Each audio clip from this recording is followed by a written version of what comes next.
ओम शांति। आपका प्रश्न है, आज मुरली में आया, विनाश काले विपरीत बुद्धि विनश्यन्ति। ये समझना है ये क्या है और यादव कौन है, किसको यादव कहते हैं। उत्तर है, यादव, कौरव और पांडव। ये तीन की बातें शास्त्रों में बताई है।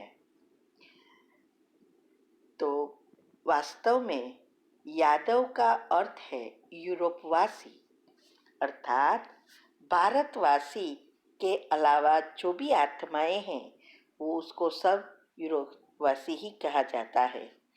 शास्त्रों में भी कहा है कि यादवों के पेट से मूसल निकली और अपने ही कुल का विनाश किया।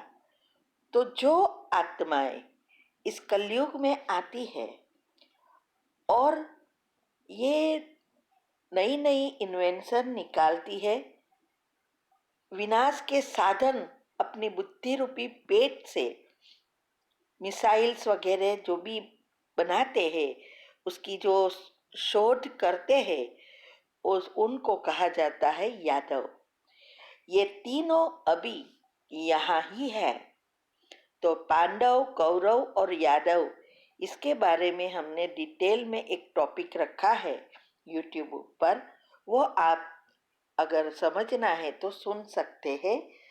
चैनल का नाम है शिव शक्ति मेडिटेशन बीके कुसुम। फिर सब्सक्राइब करेंगे तो प्लेलिस्ट में जाएंगे और उसमें स्पेशल टॉपिक में ये मिलेगा।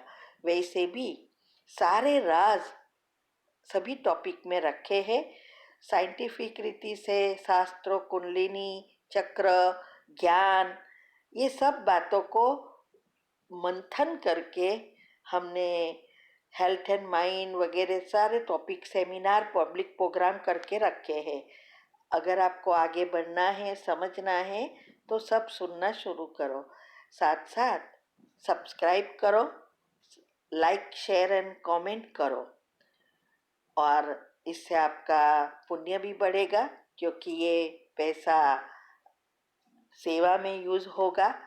और साथ साथ अच्छी कमेंट से आत्माएं वो सुनेगी तो आपका और ही पुण्य बढ़ेगा, दुआ मिलेगी। तो ये दूसरा आपका प्रश्न था कि विनाश काले विपरीत बुद्धि विनश्यन्ति। तो गीता में भी ये कहा है कि विनाश काले प्रीत बुद्धि विजयन्ति और विनाश काले विपरीत बुद्धि विनश्यन्ति। तो प्रीत बुद्धि और विपरीत बुद्धि, तो किसके साथ विपरीत? परमात्मा के साथ। और विपरीत बना जो परमात्मा को नहीं जानते। तो दुनिया में भी कभी कोई गलत काम करता है या कर रहा है तो उसे रोकने के पर भी नहीं मानता, तो क्या कहेंगे? यही कहते हैं ना कि उसकी बुद्धि बिगड़ गई है, पत्थर बुद्धि हो गया है, कुछ समझता ही नहीं है। और साथ में कहते हैं विनाश काले विपरीत बुद्धि, अर्थात जब उनके कर्म ही ऐसे हैं जो उनकी बुद्धि को गलत रास्ते पर ले जा रहा है, वो किसी को भी नहीं सुनता। तो इसके लिए कहते हैं कि विपरीत, जब हम अच्छी बातों को ग्रहण नहीं करते, यहाँ दुनिया वालों की बातों में ये होता है। तो वास्तव में अभी जब परमात्मा इस सृष्टि पर अवतरित होते हैं, तब ये सृष्टि परिवर्तन का कार्य में पुरानी दुनिया का विनाश कर नई सृष्टि की स्थापना करते हैं। तो जो उनको पहचानते हैं, उनकी श्रीमत पर चल पुरुषार्थ करते हैं, वो उनके साथ वापिस परमधाम जाते हैं, जिनको शास्त्रों में शिव की बारात कहते हैं। कि शिव की बारात में भूत, पिशाच, पशु, पंखी सब थे। तो ये अभी ही उसकी यादगार है। शिव परमात्मा जो निराकार है, उसकी यादगार है कि वो जब वापिस जाते हैं तो सारी विश्व की आत्माएं उनके साथ परमधाम जाती है। तो उनको कहते हैं, जो उनको पहचानते हैं उनको कहते हैं विनाश काले प्रीत बुद्धि विजयंती, अर्थात जो भगवान को पहचान कर उससे प्रीत रखता है उसकी सदा विजयी होती है। और जितना निश्चय उतनी प्रीत बढ़ती है और वो श्री कृष्ण के साथ पहले जन्म में आ सकता है। और जो परमात्मा को नहीं पहचानते और संशय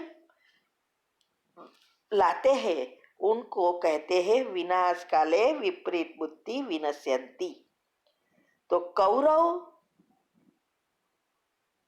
जो है, जिनकी बुद्धि परमात्मा से न जुड़कर विपरीत रहती है, अनेक दूसरी बातों में प्रीत रहती है, उसको कहते हैं विपरीत बुद्धि।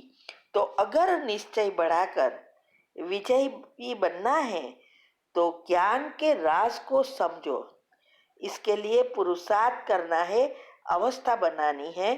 और ये सब टॉपिक जो भी यूट्यूब पर हमने रखे हैं वो सारे राज समाये हुए हैं, तैयार मक्खन है।